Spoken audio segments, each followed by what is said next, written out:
Bonsoir à toutes, bonsoir à tous et bienvenue dans ce 50 minutes exceptionnel avec Jean-Luc Mélenchon. Bonsoir Jean-Luc Mélenchon. Bonsoir. Vous êtes député, président du groupe La France Insoumise à l'Assemblée nationale française, candidat à l'élection présidentielle en 2022, une très longue carrière politique déjà derrière vous. On est ensemble pour 50 minutes, on va essayer d'aborder plusieurs grandes thématiques avec Jean-Luc Mélenchon. Alors, on va commencer par vous demander ce que vous faites finalement en Belgique. Vous avez répondu à l'invitation du porte-parole du PTB, Raoul Edebo, et vous allez participer à un débat avec lui à Manifesta. C'était important de venir débattre avec lui.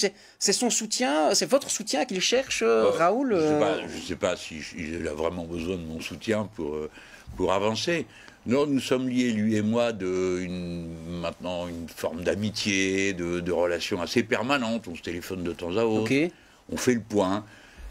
J'apprécie beaucoup son coup d'œil sur les événements. Et puis lui doit sans doute apprécier ce que je lui dis de ma façon de voir. Et c'est très important, vous savez, par rapport à une période qui était beaucoup plus froide, où les relations entre les organisations politiques étaient très protocolaires. Ouais.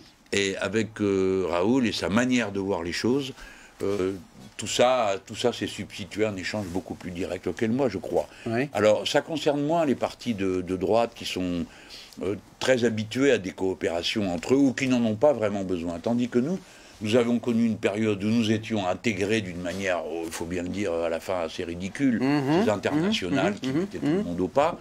Et puis ensuite, on est passé par une période où plus personne ne se parlait, ni ne se voyait.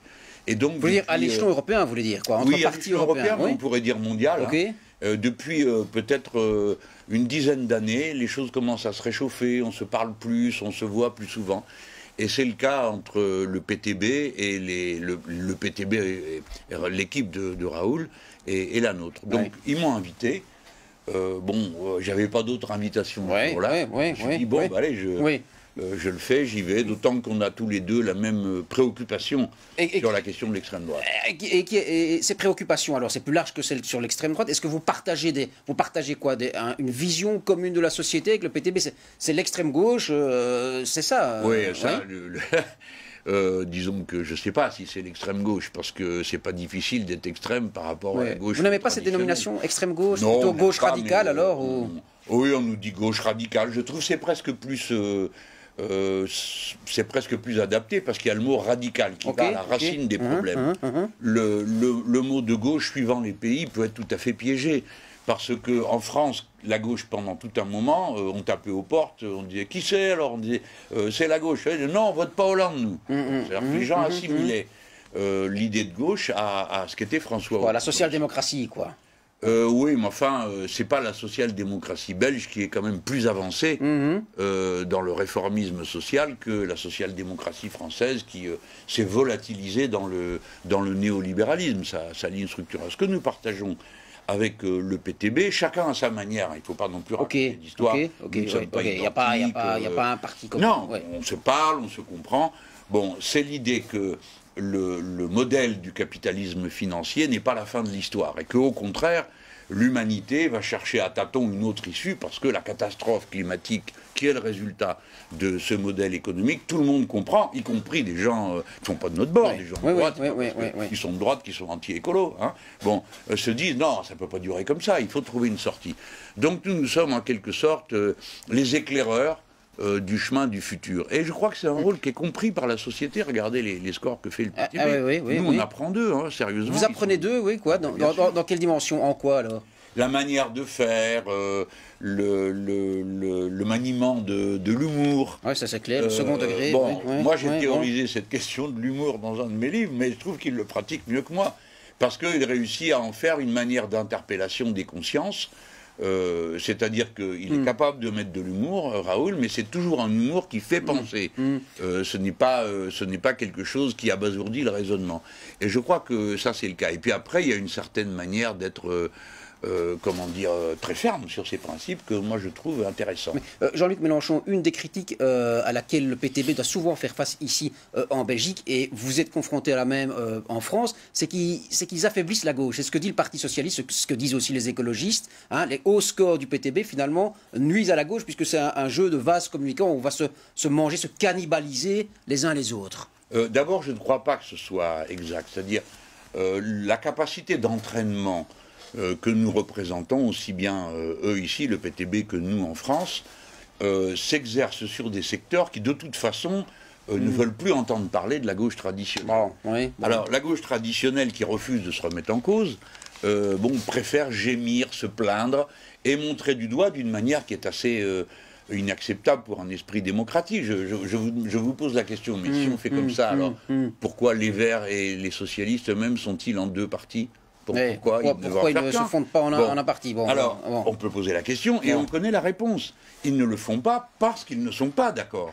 Et je ne connais pas assez la situation belge pour me prononcer sur les désaccords. Mais n'en faisons pas une affaire psychologique ou de compétition pour des parts de marché. C'est parce qu'il y a des problèmes de fond qui ne sont pas réglés. Je prendrai l'exemple français parce qu'en balayant devant ma porte, peut-être vais-je en même temps balayer devant celle des autres.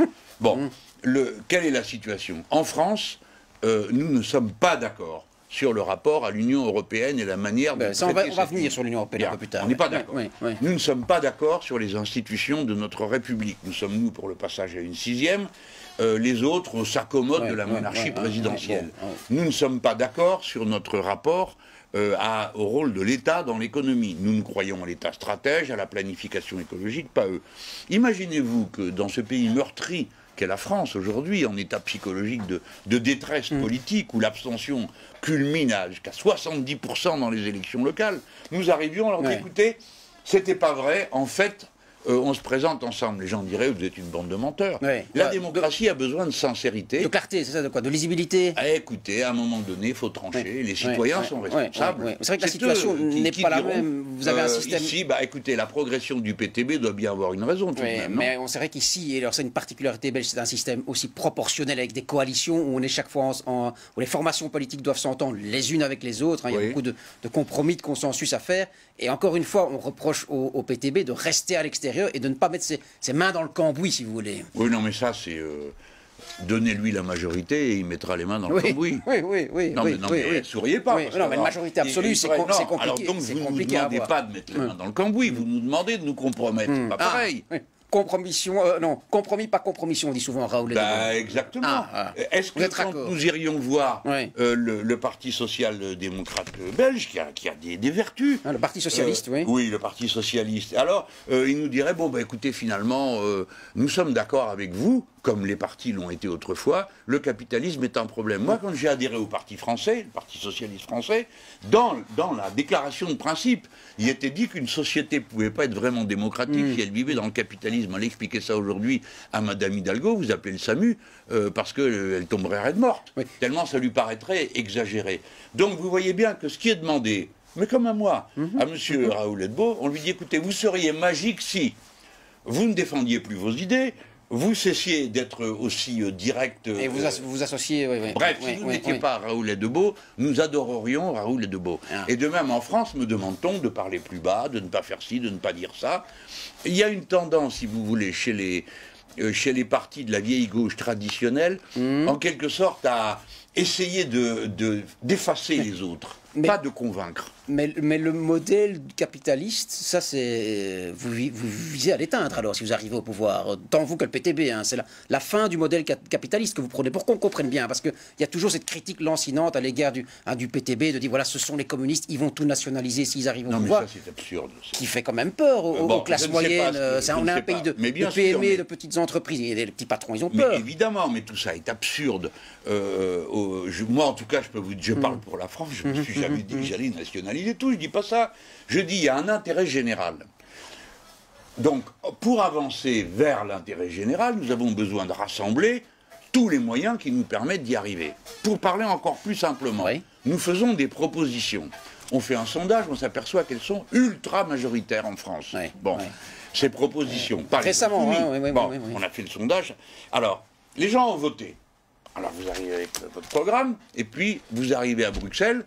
Et on vous dit stop. On dit non, la commission elle vous dit non. Voilà. Monsieur Mélenchon, vous voulez mettre un impôt à la frontière de l'Europe pour les produits qui arrivent de très loin et qui sont carbonés et payés en dessous du tarif? Non, c'est interdit, parce que dans les statuts de l'Union européenne, il y a le libre-échange, et ainsi de suite. Donc ce que nous disons, le programme pour lequel vous voterez, les gens, sera appliqué Point final.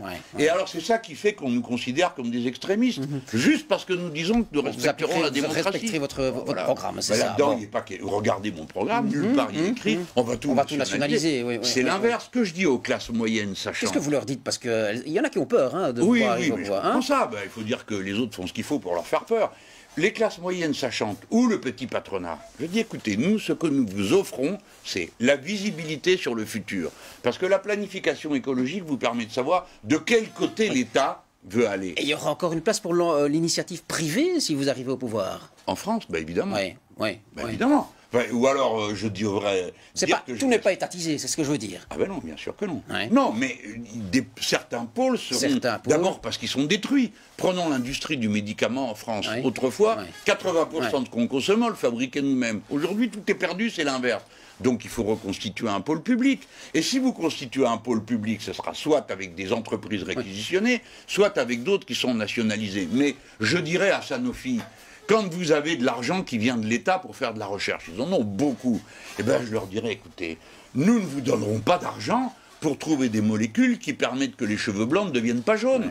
Nous vous donnerons de l'argent pour trouver des molécules qui guérissent, qui fassent des voilà. Donc, si vous voulez, donc certains pôles stratégiques seront étatisés ou encouragés ou nationalisés. Ici en Belgique, on parle de l'énergie, du nucléaire. Il y en a beaucoup. Il y en a qui le bancaire, la santé, l'énergie. Il y a des choses où il faut se dépêcher de devenir une propriété nationale. Je pense au bien commun. L'air et l'eau, ça peut... Aujourd'hui, à vous, vous êtes un homme jeune, ça peut vous paraître étrange. Pas du tout. Nationaliser l'air et l'eau revient à dire, si vous l'abîmez, vous le réparez. Pollueur-payeur, quoi. Oui, mais pas, pour qu'il y ait pollueur-payeur, il ne faut pas que ce soit une règle vague qui dit, écoutez, monsieur, vous avez le droit d'acheter des droits à polluer. Ou bien, écoutez, monsieur, bon, d'accord, vous polluez, mais si vous voulez bien nous planter une forêt quelque part ailleurs, on décarboner, c'est-à-dire le principe de la compensation. Il faut maintenant avoir une attitude un peu rigoureuse, qui suppose un État stratège, évidemment un État démocratique, parce que vous ne faites pas une bonne planification si vous n'êtes pas appuyé sur les collectivités locales.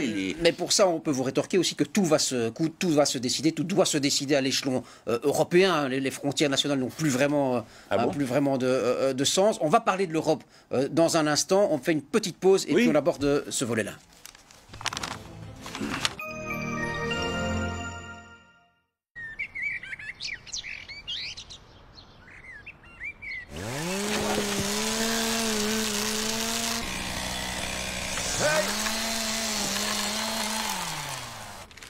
Avec nos appareils auditifs, préparez-vous à tout réentendre.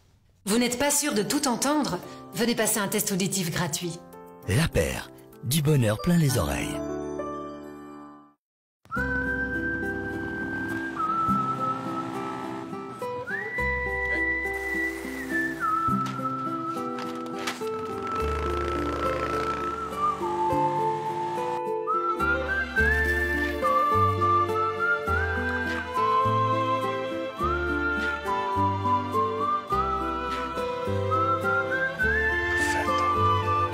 DeLonghi Perfetto, from bean to cup.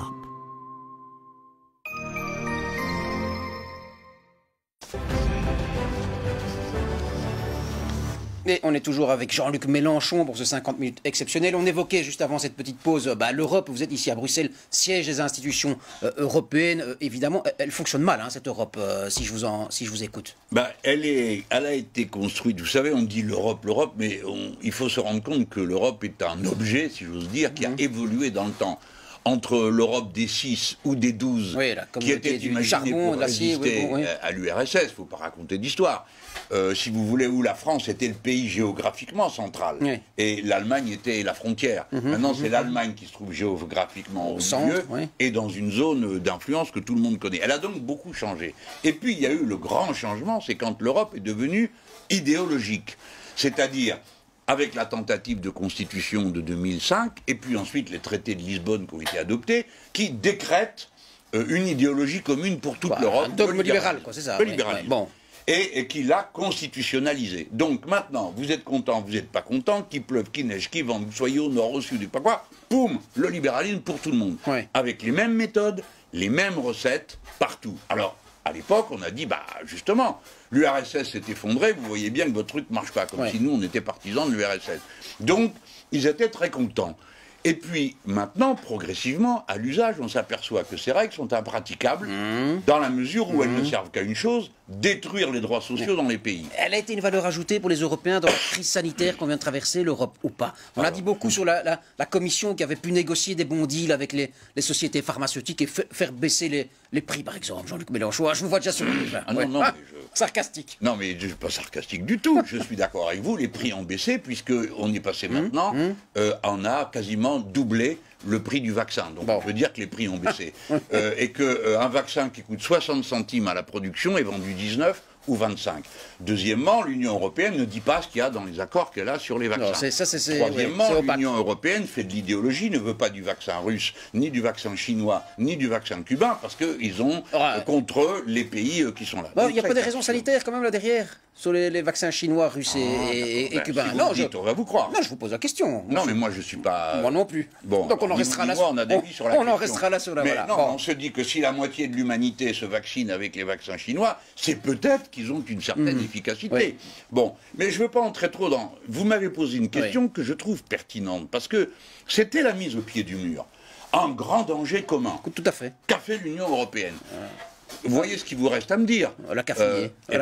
Il vous reste à me dire les prix ont baissé. Puis en 2 secondes, c'est fini, votre argument y est. Votre interrogation est tombée par terre. Par contre, ce que nous savons, ils n'ont même pas été fichus d'expliquer un processus de confinement général. Déconfinement incroyable. On n'a pas déconfiné aux mêmes dates, on n'a pas confiné. Et ceux qui confinaient parfois se faisaient rouler par ceux qui avaient besoin de leur main-d'œuvre. Je donne l'exemple des Allemands qui ont déconfiné, je crois que c'était des Bulgares qui étaient confinés, ou bien des Roumains, je ne sais pas, je me rappelle. Et qui ont pu aller bosser. Pour venir ramasser les asperges en Allemagne. Donc, ces gens qui là-bas avaient organisé un confinement ont vu 100 000 personnes quitter le camp avant de mais là, est-ce qu'on ne met pas justement beaucoup de fautes sur le dos de l'Europe? C'est les États membres là, qui ont la main en politique de la santé publique. Elle a peu à dire, pour l'Europe, la finalement. part qui lui revenait. Elle n'a pas été fichue d'être...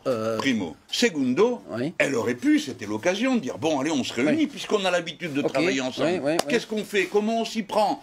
Par exemple, sur l'invention de techniques pour faire face à la pandémie, vous verrez qu'il y en aura d'autres. Technique médicale ou bien de quoi Mais des choses toutes simples. Est-ce qu'il y a assez de production d'oxygène médical en Europe? De combien on en a besoin? Qui essaie de le produire et dans quelle quantité? Donc la planification.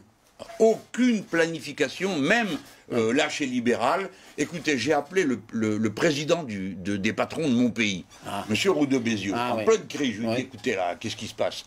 Vous n'êtes même plus capable de faire des masques en tissu? Il me dit, bah oui, mais personne ne nous a rien demandé, donc nous on s'organise. Et il m'a expliqué comment certaines entreprises s'étaient organisées pour produire, mais personne ne leur avait rien demandé. Pourquoi? Parce que M. Macron, qui est un libéral, comme la Commission européenne, pense que le marché va se débrouiller. Que le marché va le C'est protéger. absurde. Alors, l'Union européenne a été en dessous de tout pendant cette crise sanitaire. Et elle a une fois de plus démontré qu'à part organiser la concurrence libre et non faussée, elle ne sait rien faire. Il y a quand même eu des tentatives d'organiser, alors on va venir sur le pass sanitaire dans un second temps, mais le pass pour circuler, pour que les Européens, la libre circulation, c'est quand même des choses importantes qui ont été organisées aussi par et depuis la Commission. Je tente, je vous tends des perches pour que vous en disiez du bien, mais je vais avoir du mal, je crois. Bah oui, parce que si vous voulez, en même temps, je ne voudrais pas qu'on se trompe. Moi, je ne suis pas... vous savez, ça va vite aujourd'hui dans la politique. Vous êtes pro-européen. Vous êtes caricaturé, mais moi, j'ai rien contre l'Europe. Je suis contre les traités européens. Vous êtes contre cette Europe-là, mais vous êtes pro-européen, si je vous lis bien. Écoutez, qu'on s'entende bien, je suis pour la coopération la plus étendue, avec le plus d'États possible. C'est bien de le rappeler. Et je ne suis pas d'accord pour assumer les folies qu'inventent des gens par pure idéologie, parce que pour l'instant, ceux qui se comportent comme des idéologues, c'est eux, c'est pas nous. Nous sommes des gens plutôt concrets et pratiques. Vous pouvez me dire, quel est le sens de se mettre tous d'accord pour aller chercher pouille aux Russes? Quel est l'intérêt pour un Européen de s'installer là-dedans? Que les Russes ont un régime qui ne nous plaît pas, mais il n'y a pas que celui-là qui ne nous plaît pas. Et celui de la Hongrie vous plaît à vous? Celui de la Pologne il vous plaît? Pourtant, ils sont dans l'Union européenne. Oui, mais là, je vous rétorquerai que la Commission essaie justement de faire son possible avec la Pologne, avec la Hongrie. Là, il y a la Cour de justice européenne vient d'être saisie par la Commission sur le cas de la Pologne avec l'état de droit, l'indépendance de la justice. Donc on essaye de balayer aussi. Écoutez, je ne suis pas l'avocat de la Commission, mais ils essayent de balayer. Ça commence à me ressembler. Ils essayent de balayer devant leur porte aussi, non? Ou pas non, assez ils sont totalement inefficaces. Et vous me posiez la question. Ouais. Moi, j'ai dit, je suis pour les coopérations avec tous les pays qui veulent coopérer. Mais il y a deux idées que je voudrais combattre. D'abord, l'idée qu'il faudrait obéir. Hein. Non.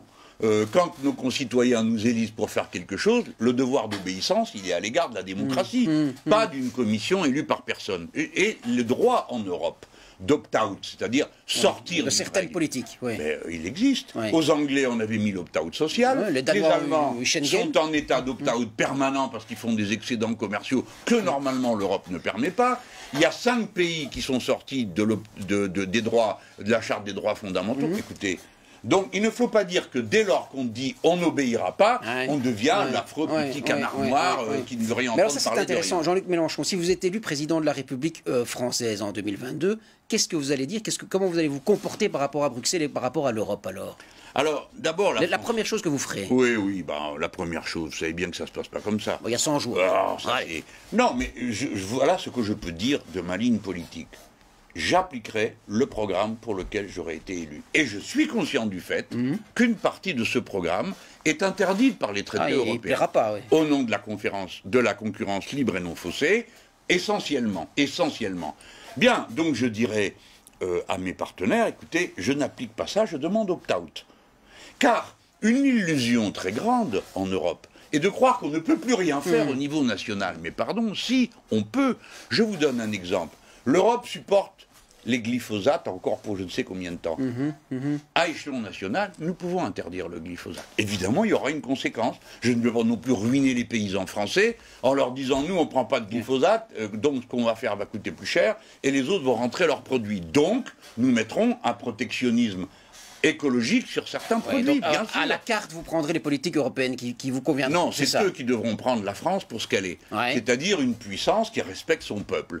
Alors, je sais que c'est nouveau, vous voyez, j'ai souvent fait la critique du gouvernement allemand, mais j'en profite. Je profite de la circonstance qui nous est donnée pour dire le gouvernement allemand, lui, il a appliqué la politique pour laquelle il a été élu. Oui, gouvernement de droite. Donc on ne peut pas leur reprocher d'avoir une politique de droite, puisque les Allemands élisent des gouvernements de droite auxquels participent les sociodémocrates, comme vous le savez.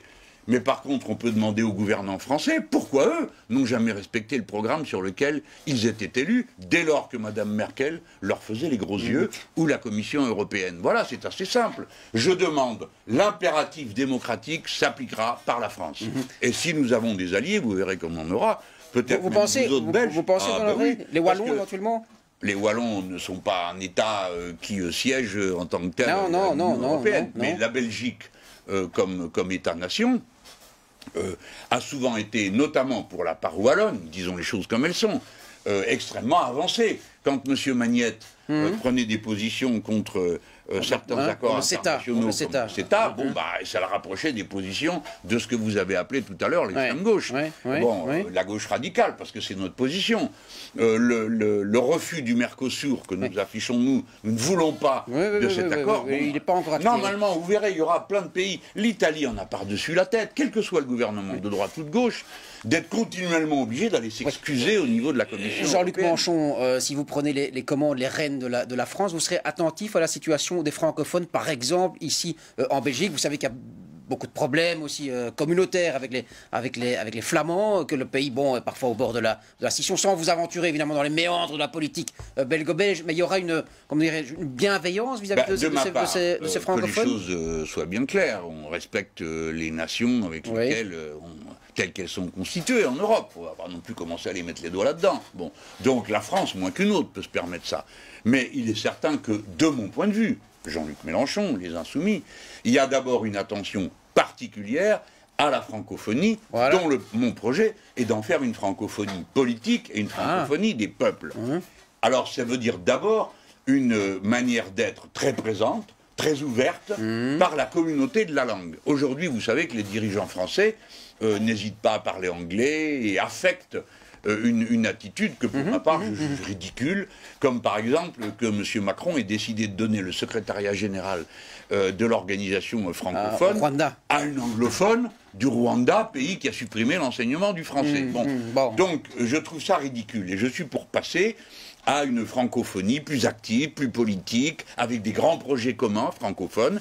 Et je dis aux gens, écoutez bien, la francophonie est un moyen de se créoliser, c'est-à-dire de faire converger des cultures. Ok, de se créoliser. Et elle est d'une certaine manière alternative à d'autres formes de créolisation, anglophones et ainsi de suite.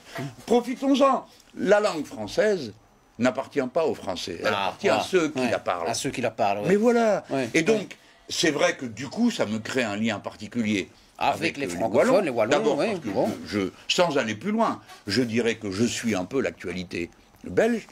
Je vois bien comment mes amis et camarades me disent « Écoute, nous, en toutes circonstances, ce qu'on fera prévaloir, c'est l'intérêt général des travailleurs, plutôt que le déchirement sur des questions linguistiques. Et donc, par respect pour eux, je me garderai de commenter. Mais je veux quand même dire que je ne suis pas du tout indifférent à la Wallonie et au futur de la Belgique dans ce domaine. Voilà. C'est une attitude, disons, amicale. Jean-Luc Mélenchon, on a parlé de l'Europe. Là où l'Europe était complètement absente, c'est en Afghanistan. On vient de voir ce qu'on a vu avec le retrait américain, des troupes américaines en Afghanistan. Et se pose notamment la question de la migration, des flux migratoires qu'on annonce aux portes de l'Europe. Il n'y a pas de politique nouveau européenne en la matière. C'est quelque chose qui vous inquiète, ça, qu'on retombe comme en 2015 dans une crise de l'asile et de la migration? Alors, d'abord, commençons par dire une première chose. Nous sommes aujourd'hui l'anniversaire du... nous avons eu dimanche l'anniversaire du 11 septembre. Bon, le 11 septembre a donné lieu à l'intervention en Afghanistan sous prétexte de représailles. Tout le monde sait aujourd'hui que ce ne sont pas des Afghans, mais c'était des Saoudiens qui étaient dans le commando. Et il est à peu près évident que l'intervention en Afghanistan était essentiellement motivée par des raisons économiques, les pipelines, le gaz et tout ça. Bon. Mais la séquence de 20 ans, qu'en avons-nous fait?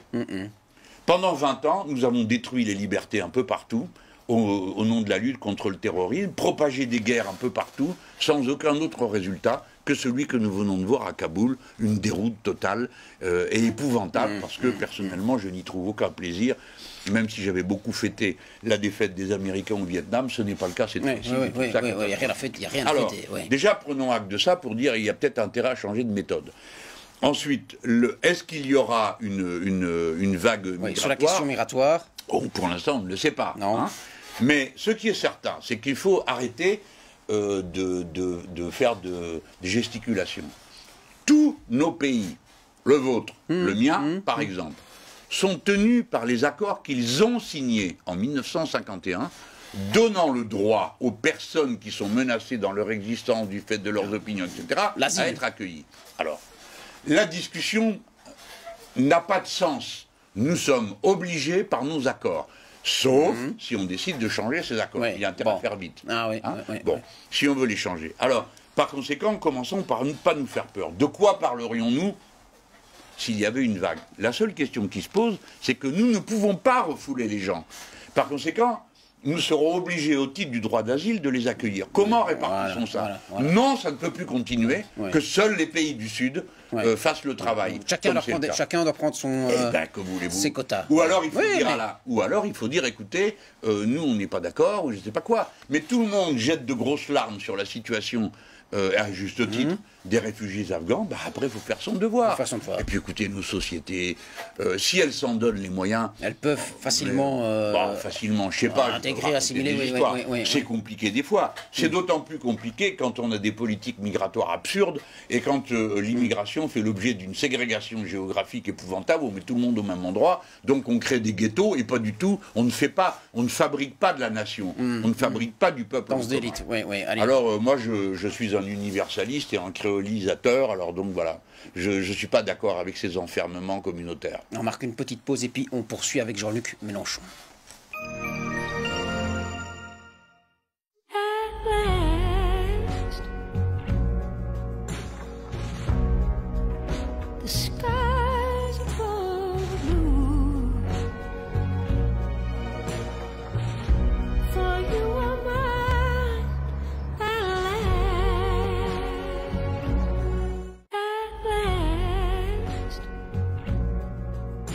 Polestar 2, 100% électrique. Réservez maintenant votre essai sur polestar.com. Ces appareils électriques, ce ne sont pas que des objets. Ce sont des coupes qu'on ne risque pas d'oublier. Celle-là non plus.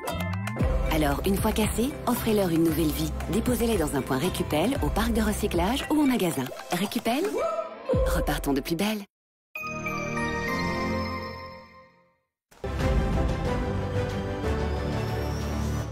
Et dernière partie de notre entretien avec Jean-Luc Mélenchon, député La France Insoumise à l'Assemblée nationale, chef de la France Insoumise, pardon, à l'Assemblée nationale, autant pour moi. On va évoquer... Chef, non, président. Jean-Luc Mélenchon, il y a une question, un débat qui anime beaucoup en France, mais un peu partout en Europe, hein, c'est le cas ici en Belgique, c'est celle du pass sanitaire. Ouais. Comment vous prononcez-vous vis-à-vis de ce pass sanitaire? Alors, commençons par dire une première petite chose pour détendre le téléspectateur. Je suis vacciné. Ah, voilà. Ouais. D'accord. Ça, c'est dit. Comme ça, c'est dit. Je sais que ça ne me protège pas à 100%, mais ça diminue le risque. Donc, j'estime que rationnellement, j'ai fait un choix opérationnel pour moi, qui suis un homme de 70 ans. Bien. Alors ça, c'est la première chose. Une fois qu'on a dit ça, on peut peut-être parler de ce qui est vraiment en jeu, c'est le pass sanitaire. Ouais. Le pass sanitaire, je suis contre. Et je voudrais vous dire pourquoi. Il répond à une illusion. Vous, moi, on a notre passe sanitaire Oui. Alors, on pourrait se dire, c'est fait. Problème. Vous, moi, vaccinés, nous pouvons continuer à transmettre le virus. Par conséquent, nous sommes obligés de considérer que le pass sanitaire ne nous protège pas. Non, ça non. Donc, à quoi sert-il? Je peux vous dire quelle est la conséquence du pass sanitaire. C'est les contrôles partout, c'est le fichage généralisé, c'est dans le monde du travail, en tout cas en France, des décisions absurdes, comme la possibilité de licencier des gens qui refusent de se faire vacciner ou d'avoir le pass sanitaire. C'est-à-dire qu'ils refuseraient d'aller se faire tous les jours un test. Mais ce pass, c'est un outil pour faire progresser la vaccination, justement. Ah bon? Donc c'est bien ce que je dis. C'est un outil. Il s'agit de faire peur aux gens, pas n'importe quoi. Hein. Vous ne pouvez plus entrer ici, vous ne pouvez pas entrer là, vous allez être contrôlé. Et si vous êtes au travail et que dans votre entreprise, on vous dit, monsieur, madame, passe sanitaire ou la porte, vous êtes obligé de faire ce qu'il faut pour avoir le passe sanitaire. C'est parce que jusqu'à présent, on n'a pas trouvé de meilleur outil que ça pour faire progresser la vaccination. Dans des pays, dans des régions comme Bruxelles, on stagne à des niveaux de vaccination très faibles. Vous êtes en train de me dire, monsieur, je croyais que la démocratie, c'était mieux que l'autoritarisme. Alors, le pass sanitaire est un outil. On est contre les sociétés autoritaires. Donc le vaccin obligatoire, vous êtes contre aussi alors? Mais la vaccination obligatoire. D'abord, je vais vous dire une chose. Je ne vois pas pourquoi les politiques devraient avoir un avis scientifique. Et je rappelle que ceux qui se sont risqués à ce genre de bêtises dans le passé, ça a donné des résultats catastrophiques. Donc, moi, qu'est-ce que je fais dans un domaine qui n'est pas ma spécialité? Je regarde ce que disent les grandes institutions mondiales. Que dit l'Organisation mondiale de la santé? C'est qu'on ne peut rendre obligatoire des vaccins que lorsqu'ils ont connu une phase d'expérimentation suffisante. C'est la raison pour laquelle il vaut mieux convaincre que contraindre. Mais écoutez-moi là, soyons sérieux. Convaincre que contraindre. Qu'est-ce que vous venez de me répondre? Il faut contraindre. Je suis pas d'accord. Je n'ai pas dit ça. J'ai dit que c'était un outil. Voilà, un outil. Comme vous dites, oui, la matraque aussi, c'est un outil pour faire aux gens ce qu'on veut faire. Mais donc, comment on fait pour faire progresser ce taux de vaccination? On convainc. Regardez comment on fait les Espagnols. Mais on n'y arrive pas. Non, mais vous faites rien. C'est normal que vous n'y arrivez pas. Si. Qu'est-ce que vous faites? Allez-y, dites-moi. En Belgique? Oui. Mais il y a tout un dialogue qui est... Mais non, ça marche pas en région bruxelloise. Ça marche pas. Ça marche en Flandre, ça marche en Wallonie, ça marche pas à Bruxelles. Parce qu'on n'arrive pas à convaincre certains publics remonter les manches et vous mettre au boulot. Je ne suis pas responsable des politiques publiques bruxelloises. Non, je vous dis pas ça à vous. Mais je veux vous dire que ne me racontez pas d'histoire. Si ça marche pas, c'est parce qu'on ne fait rien. Point. Donc il faut se retrousser les manches et aller convaincre. Les Espagnols ont montré que c'était possible. Il faut un peu être européen de temps à autre pour les bonnes idées. Alors, les Espagnols, qu'est-ce qu'ils ont fait? Ils ont dit, voilà, les publics qu'il faut absolument convaincre, les personnes les plus âgées, etc. Ils ont formé des petits groupes qui vont, toc, toc, toc, à la porte des gens. Allô, on vient vous parler, on va vous expliquer ceci, cela, etc. Voilà. Et donc, essentiellement, sur le pass sanitaire, donc il y a un problème de liberté individuelle, si je vous entends bien, Jean-Luc Mélenchon. Si vous voulez, à part la contrainte et tout ça, on peut peut-être inventer autre chose. Moi, je suis partisan du fait que vous compreniez bien que nous vivons dans une société promise aux pandémies. Parce que la cause de la pandémie n'est pas annulée. Et la cause de la pandémie, quelle est-elle? La zoonose, c'est-à-dire le transfert des virus des animaux sauvages aux animaux domestiques, aux êtres humains. Avez-vous entendu dire qu'on arrêterait de couper un seul mètre carré de forêt dans le monde? Malheureusement, non. Est-ce qu'on va supprimer les élevages intensifs? Non plus. Donc, tant que c'est pas fait, prenons nos dispositions. Société du roulement, tout le monde ne part pas au boulot à la même heure. On s'attaque pas aux causes. Dédoublement des classes. Ensuite, épurateur d'air, de purificateur d'air dans toutes les salles de classe et les lieux publics. Ouais. Pardon, mais vous n'avez jamais connu ça. En raison de votre âge, je ne vous en fais pas le reproche à vous. Merci. Quand j'étais gamin, je suis né à Tanger, voyez-vous. Nous étions dans des pays où il y avait une circulation virale et des maladies qui étaient terribles à l'époque. Depuis, les Marocains sont plutôt en tête de la manière de traiter les problèmes. Mais bon, donc on ne prenait pas un légume sans l'avoir mis dans le permanganate de potassium. L'eau devenait violette et on montrait à moi, petit garçon, ah tu vois, c'est comme ça qu'on fait. Il faut apprendre à vivre dans les nouvelles conditions. Alors on va pas passer notre vie à confiner, déconfiner, reconfiner, à menacer tout le monde et à surveiller tout le monde. Donc un nouveau mode, quoi, un nouveau mode de gestion de vie, on organise la société différemment. Et c'est pas le cas pour le moment. C'est pas pris en main. Et vous allez voir, je vous en fais le pronostic. Pour l'instant, vous ne voyez rien des conséquences profondes sur la psychologie collective et les raisons matérielles de la pandémie. La pandémie, mais ça va, vous allez le voir, éclater sous le nez. D'abord, on est en état d'urgence sociale, des tas de gens plongés dans la misère. Imaginez-vous notre tête à nous, Français, quand on a vu tout d'un coup dans la rue des files d'étudiants qui avaient faim et qui venaient à la soupe populaire. On s'est dit, mais alors, à le reste du temps, comment ils vivent? Donc, nous avons tous découvert, pour ceux qui ne s'en rendaient pas compte, les abîmes de souffrance qui sont contenus dans la société néolibérale. Et celle-là, vous ne pouvez pas continuer à construire nos sociétés sur de telles inégalités, sur de telles violences sociales. Donc allez, apprenons à vivre autrement. C'est pas vos parents ne vivaient pas comme vous, ni comme moi. Non, voilà. Il faut se mettre en phase avec les... Voilà, il faut se remettre en cause, changer ses manières d'être, de consommer, de vivre, et ainsi de suite. Pas tout croire qu'on a réglé, parce qu'il y a un fichu bout de papier qui s'appelle passe sanitaire, et ça y est. Sur l'état de la société française, Jean-Luc Mélenchon, elle va mal, la France, au jour d'aujourd'hui? Ça me coûte de le dire, mais oui. La société française, elle est historiquement construite autour de l'État et autour des grands réseaux. Et tout ça a été détruit par le néolibéralisme. Donc nous sommes devant une société qui est en voie de pulvérisation. Éclatée, quoi. Complètement éclatée, fracturée, fragmentée. Et alors on a un président de la République qui nous invente des conflits tous les 10 jours, là, pour se disputer entre nous. Et nous commençons à avoir des signaux forts de désagrégation de la société qui nous rend comparables aux sociétés des Amériques. C'est la situation qu'il y a notamment dans ma ville, Marseille, puisque c'est elle qui m'a élu député, où vous avez des situations de règlement de compte entre des bandes, de dénuement social, etc., qui rappellent certaines zones de l'Amérique du Sud ou de l'Amérique du Nord. Donc il est temps de renverser le cours de l'histoire, et je ne crois pas que vous autres Belges, vous soyez si loin de tout ça, parce que vous aussi, vous vivez les sociétés fragmentées, en dépit du fait que vous avez eu des statuts sociaux qui souvent étaient extrêmement avant-gardistes. L'extrême droite en France, Marine Le Pen, la possible candidature d'Éric Zemmour, c'est des choses qui vous interpellent alors? Elles sont très classiques dans les grandes, pour ceux qui connaissent l'histoire, dans les périodes de crise. Je résume. La droite, il y en a toujours eu. Puis il y en a toujours eu une droite populaire. Il faut arrêter de raconter des histoires. Qui est assez faible pour le moment en France. Non. Elle existait, elle était là. Je peux vous dire que même dans les bureaux de vote où ça votait très à gauche, il y avait des gens de droite. Enfin, c'est une démocratie ouverte, la France. Bien. De droite ou d'extrême droite? Que s'est-il passé?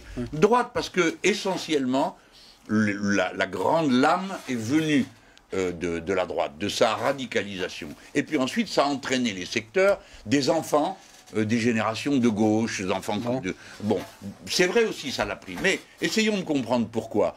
La droite a habilement joué son rôle. Son rôle, c'est de trouver quelque chose qui rassemble derrière elle. Si, simplement, il venait vous dire...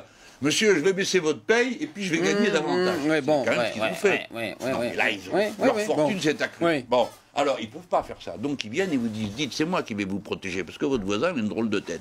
Et l'autre, là-bas, il a une religion bizarre. Ils font ça à chaque génération. On a connu ça bien des fois. Donc, ils sont à nouveau dans ça. Et ils ont marqué des points. Pourquoi? Parce que la peur, c'est un lien social. Donc, la droite, c'est la peur. Ils n'ont que ça à vendre. Et nous avons été... Je parle des gauches traditionnelles. Moi-même, j'ai été membre du Parti Socialiste pendant 30 ans. Bien sûr. Nous avons été incapables de proposer une alternative à ça. Voir nos dirigeants, je pense à François Hollande, se sont vautrés dans le néolibéralisme. Ils ont voulu montrer qu'ils étaient les bons élèves. c'est eux qui ont fait des lois contre le code du travail. Ouais, donc ils sont responsables aussi, c'est ça que vous dites. Droite-gauche, même combat. Rien n'est tombé du ciel. Hein. Nous sommes tous les auteurs de notre destin. Mais ça, c'est une rhétorique qu'on entend quand même aussi à l'extrême droite, hein, Jean-Luc Mélenchon, en disant droite-gauche, c'est kiff-kiff bourricot. Non. Hein on l'entend quand même. Hein. D'abord, à l'extrême droite, ils disent pas kiff-kiff bourricot. Moi, oui, parce que je suis un pied noir, mais eux, non. Oui. Mais ils ont une manière de dire droite-gauche. C'est pareil. Moi, ce que je vous dis, c'est que la gauche à laquelle j'ai appartenu, et que j'ai fini par quitter, s'est trompé, a renoncé à l'inspiration collectiviste qui était la sienne. Moi, je continue à croire que le collectif est plus fort pour répondre aux crises que le seul individu isolé.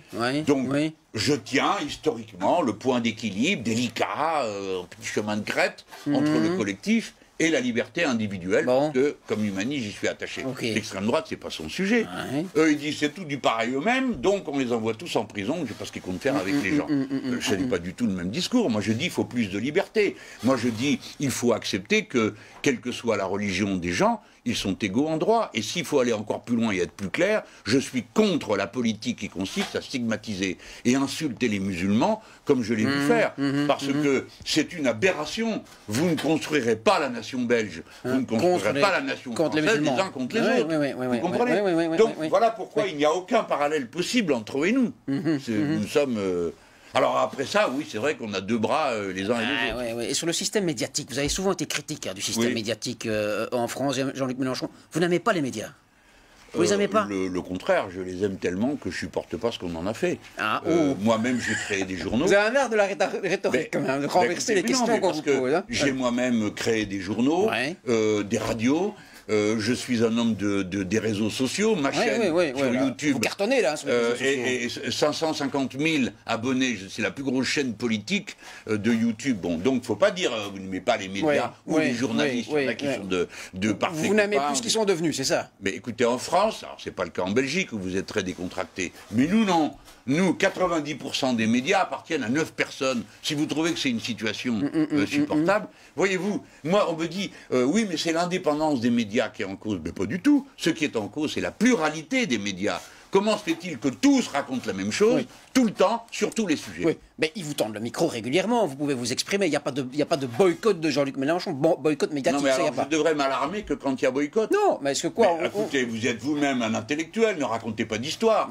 Quand tout le monde raconte la même chose, il y a un problème. Vous savez, il y a une pensée unique du monde médiatique, c'est ça que vous dites, en France. Il y a une pensée unique et qui se propage d'une manière très simple. Le propriétaire désigne le chef, qui désigne le sous-chef, qui désigne le chef suivant, et jusqu'au dernier lampion. Bon, et voilà comment une idéologie devient dominante dans un média. La question est de dire, est-ce qu'on traite moins bien la France insoumise dans les médias en France qu'on traite d'autres formations politiques? Oui, bien sûr. Ben ça, c'est statistiquement constaté. Le service public français est une espèce de haut-parleur, un répondeur automatique du pouvoir gouvernemental, mais c'est pas ça le sujet pour moi. J'affronte d'abord le système médiatique en tant que deuxième pot du système économique. Il est là pour la légitimer, la tenir en place. Mais en même temps... Ça c'est quand même un gros cliché, ça. Hein? Ben non, le cliché c'est vous. Non, le système média, attendez, le système média n'est pas là pour légitimer le système politique en place. Enfin, c'est pas. J'ai pas ça, vous avez pas entendu ce que j'ai dit? J'ai dit le système économique. Vous êtes contre le capitalisme vous-même? Moi je suis. Oui, vous en savez rien. Ben voilà. Ni pour ni contre. C'est le système dans lequel on fonctionne, quoi. Voilà, c'est ça le problème. Alors vous avez le droit de répondre ça, mais moi, comme militant politique... Vous pouvez pas. J'ai le droit de... Non, mais c'est pas que je peux pas, c'est que je veux pas. Je ne veux pas laisser croire aux gens que ce système est le seul possible et que c'est l'état de nature. J'ajoute une chose, quand on dit les médias, ça ne veut rien dire. Non seulement...